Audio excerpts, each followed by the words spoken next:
एक त्योहार तुमने हमारे मुल्क में मनाया, अब एक त्योहार हम तुम्हारे जमीन पे मनाएंगे। होली खेलने आ रहा हूं मैं, लेकिन खून की। इस होली में बहुत खून बहेगा इन हिंदुस्तानियों का।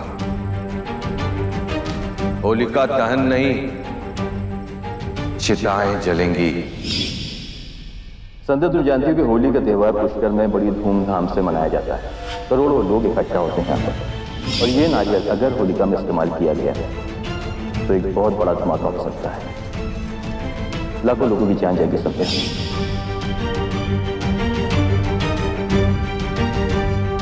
मेरे सीनियर ऑफिसर्स का कहना है कि साजिश का पता चल गया है।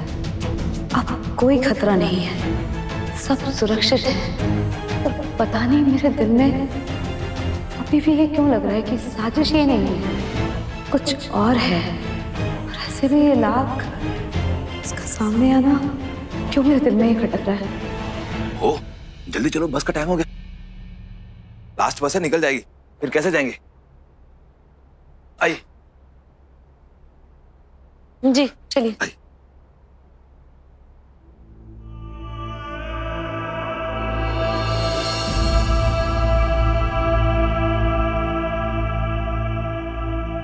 यहाँ नहीं तो कहाँ है मेरी अलमारी की चाबी? सब जगह तो ढूंढ ली। आरजू, खड़ी खड़ी क्या देख रही हो? चाबी ढूंढो। आरजू,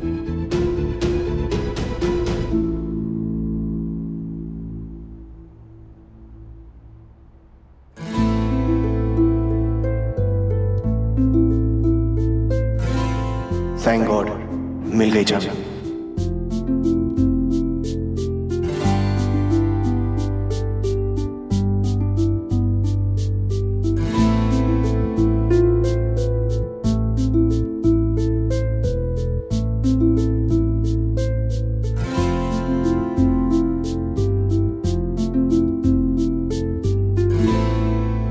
ये क्या है आरजू? बाबू ने कहा था कि पति पत्नी के रिश्ते में सबसे मजबूत धागे का नाम है सिंदूर। कि सिंदूर हमारा रिश्ता कभी टूटने नहीं देगा। ये सिंदूर हमारी मांग में भर दीजिए। और जैसे फेरों के वक्त वचन लिया था, ठीक उसी तरह आज भी आप हमें एक वचन दीजिए कि आप हमेशा हमारे साथ रहेंगे। आरजू, ये सब क्या है? चाबी चाहिए ना आपको? हम लाके देंगे आपको चाबी, लेकिन हमारी मांग भरने के बाद।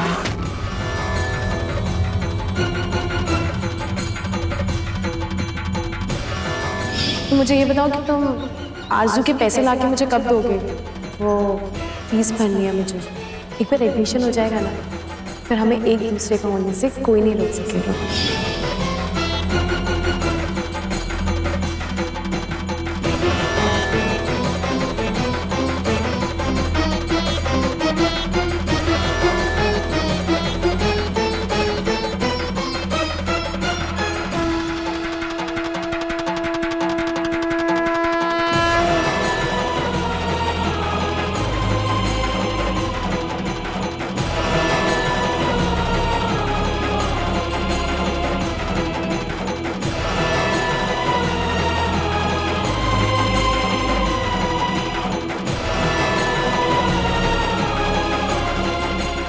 लो, भर दी तुम्हारी मांग। अब मुझे चाबी दे दो प्लीज।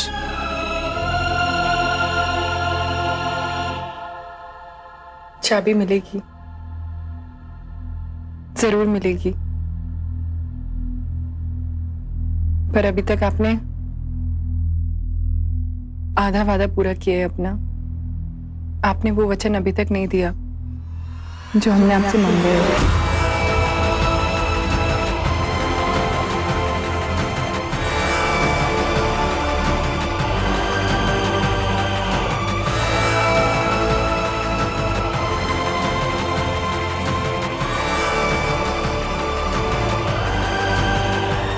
वादा कीजिए आप हमेशा हमारे साथ रहेंगे।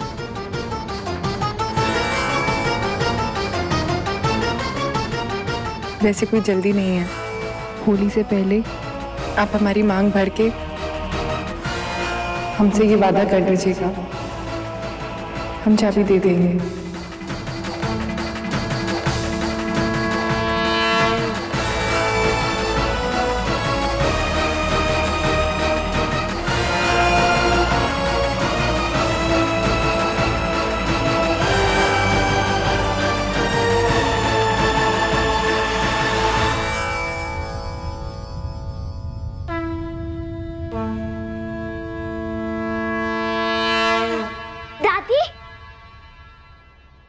दादी, आज मेरा कहानी सुनाने का एग्जाम है, मुझे जल्दी से आशीर्वाद दे दो।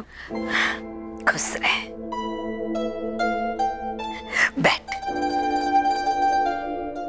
ठाकुर जी की कृपा से तारे को परीक्षा में ना सफलता मिले। अच्छा जी बता बेट, तू कहानी क्या सुनाने वाले हो? दादी, महाभारत में कौरवों ने पांडवों को मारने के लिए लक्ष्य गृह बनाया था ना? हाँ, वो वाली। अच्छा, आपको पता है दादी, दुर्योधन ने लाख से पूरा महल बनवाया था। भैया के? एकदम असली महल की तरह। उसी को ही कहते हैं लक्ष्य गृह। कैसी लगी मेरी कहानी? अच्छी लगी। कौन सी कहानी वेद? हमें नहीं सुनाओगे? सुनाऊंगा ना। मेरी कहानी महाभारत। रुक वेद, महाभारत ना घर में ना सुनाया जावे, शुभ ना होवे, कलेश झगड़ा सब कुछ बढ़ जावे। एक काम कर, थारे को मैंने सलोक सिखाया था ना, वो थारी माँ ने सुना दे। हाँ? सर्वदेवमयी माता, सर्वदेव मया पिता,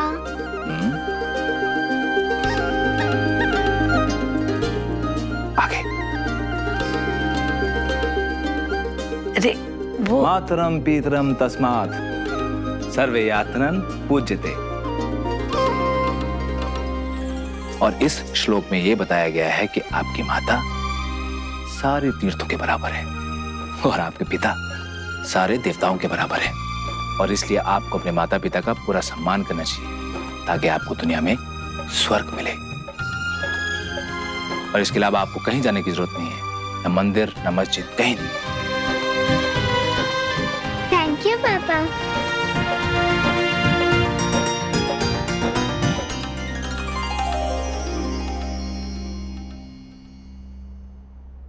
भाभो, कैसी अब थारी तबीयत? अब आराम है छोरा,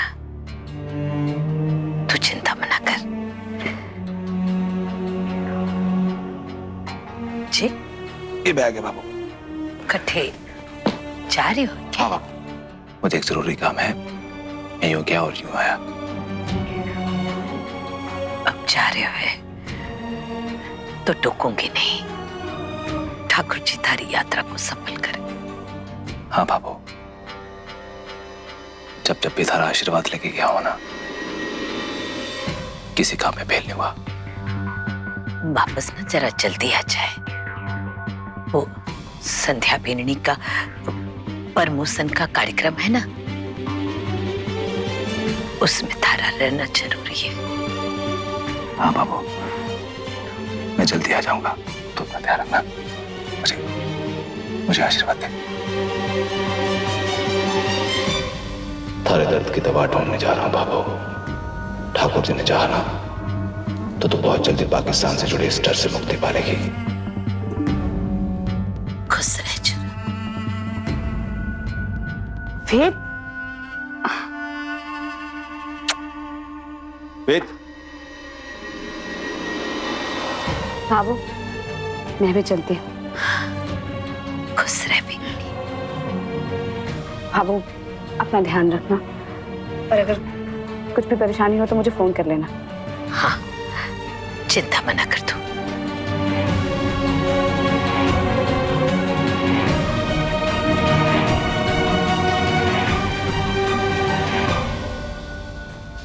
मैडम जी, स्वामी जी और उनके आदमियों ने पूरी रात जागकर काम किया और सभी काम को सही समय पे खत्म कर दिया।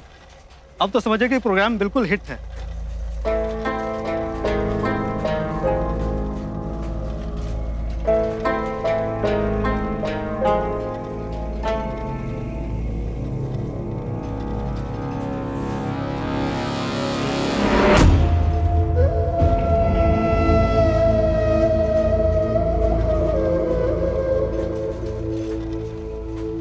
ये क्या है?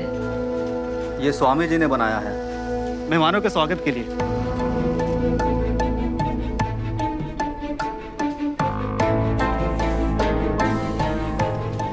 ये एक योद्धा है मैम, पुलिस ऑफिसर्स के जैसा।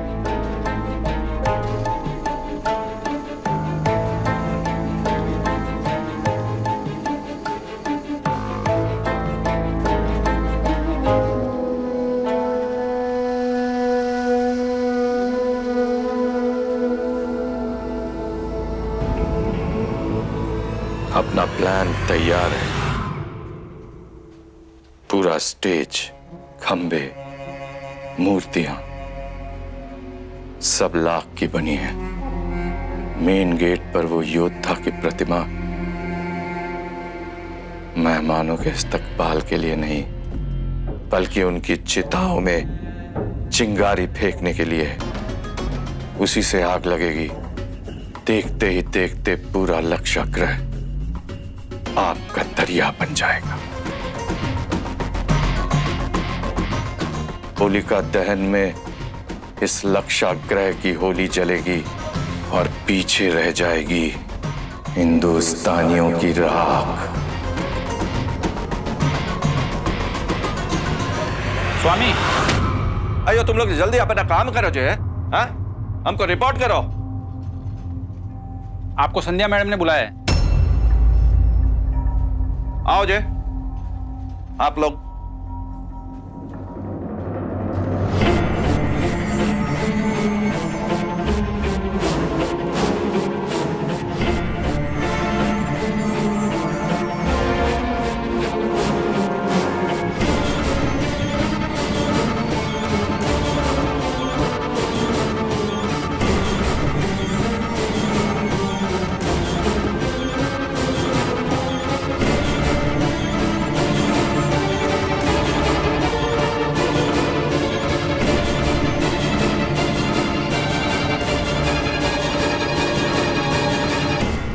वड़कम।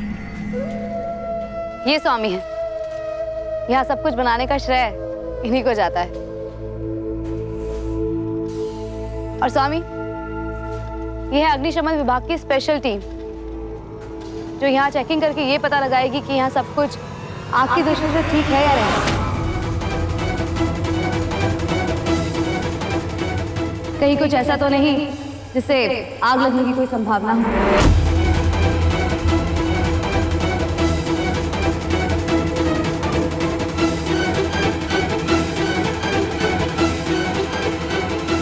इनकी चेकिंग में लाख वाली बात सामने आ जाएगी और सब खत्म हो जाएगा।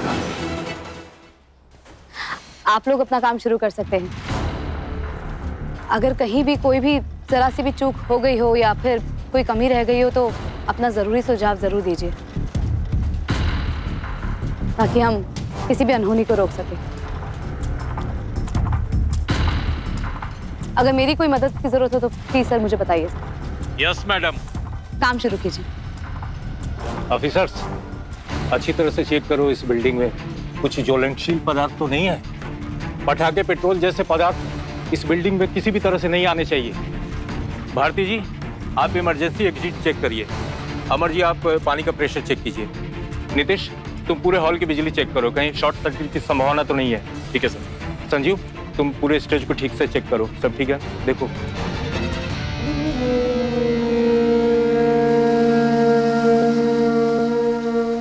आप लोगों से थोड़ी सी गुजारिश है कि यहाँ कोई भी ज्वलनशील चीजें दिखे तो हमें तुरंत इन्फॉर्म कीजिए। आप चिंता ना करें, हमने यहाँ सारी चीजों का ख्याल रखा है। Okay okay, thanks thanks.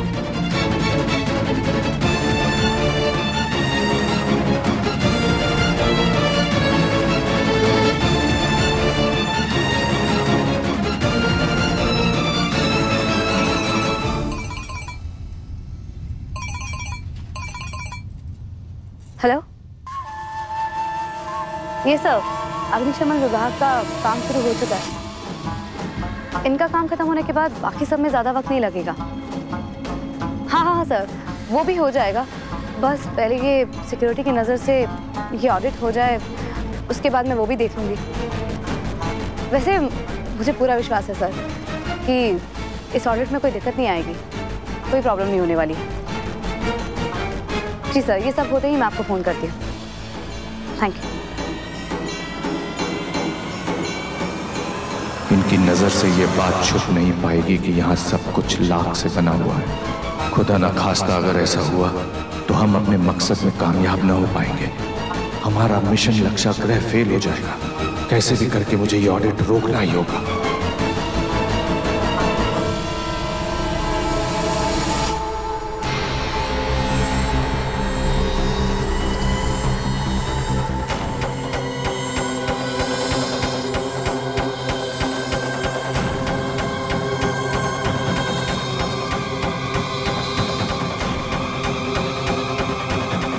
मैं ऐसे हाथ पे हाथ धरे नहीं बैठ सकता।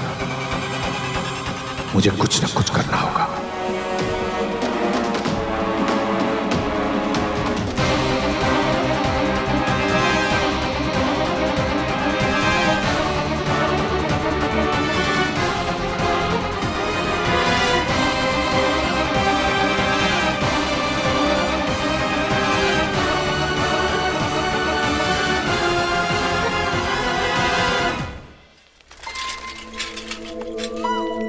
ओ मानसी, थारी बेटी कैसी है?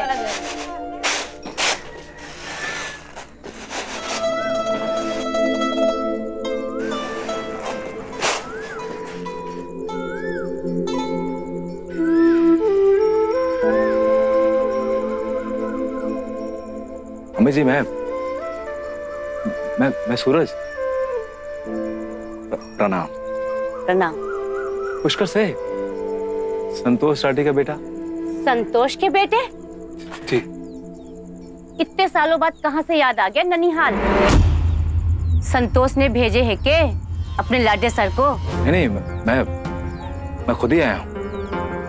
मैं जानूं कि आप नाराज हैं हमसे। काफी सालों से दोनों परिवारों के बीच में आना जाना नहीं है ना, इसलिए। क्या बात हुई ये, इसके बारे में मैं कुछ नहीं जानता। मामी साहब, मुझे ना आपसे बात करनी है। मुझे आपकी मदद चाहिए। मैं बहुत बड़ी दुविधा में हूँ और मैं जानूं कि आप ही मेरी मदद कर सकती हैं। मैं बहुत परेशान हूँ अपनी भाभो को लेकर। दरअसल भाभो इन दिनों कुछ डरी डरी सी रहती है। पाकिस्तान नाम का डर उसको अंदर ही अंदर खाता रहता है। अभी कुछ दिन पहले जब हम भारत पाकिस्तान की सरहद पे गए, वहां जाके पागल हो गई थी वो। पसीने छूट गए, डर गई। मैंने बहुत पूछा, लेकिन ऐसा लगता है जैसे भाभो के अंदर कोई सदमा है, कोई बहुत गहरी चोट है।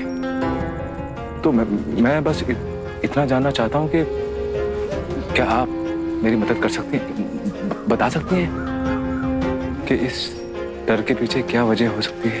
जानू तो मैं बहुत कुछ हूँ, पर पहले तय कर लो कि सच सुनने की हिम्मत रखो हो या नहीं।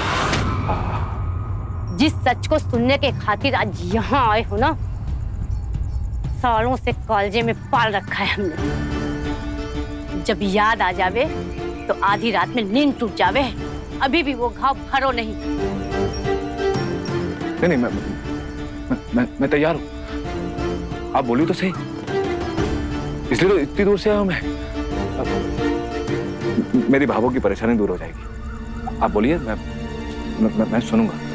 सुना होगा आपने, ये सच बड़ा कड़वा होवे। जी।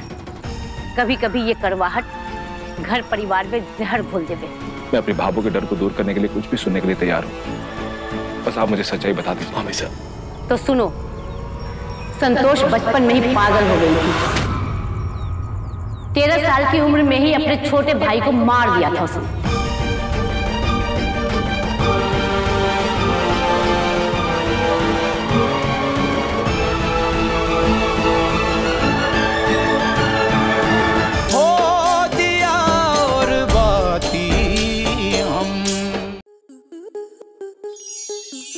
मनोरंजन पर अब नहीं लगेगा कोई ब्रेक।